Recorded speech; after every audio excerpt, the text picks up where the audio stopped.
sono tutte le migliori. Eccoli qui subito Walida Belkacem, un bel applauso lo facciamo a questo bellissimo gruppo di atleti che sono presenti oggi per onorare alla grande questa nona edizione della Perdaggio Corre. Eravamo 2 anni assenti, siamo tornati con orgoglio, con entusiasmo, con amore e con passione a questa bella iniziativa.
Leonardo Alcantara che ha completato il secondo passaggio e inizia l'ultimo giro, gli ultimi 3 km e 300 metri per la brava atleta di Ozzini.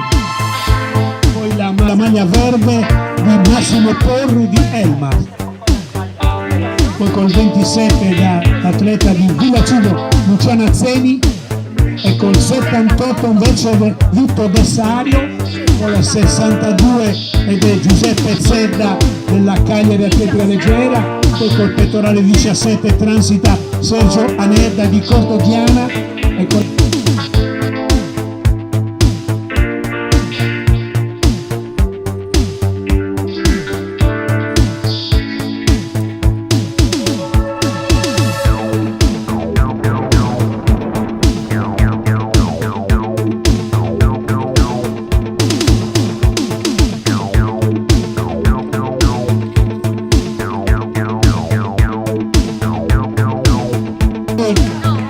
Walida Belkacem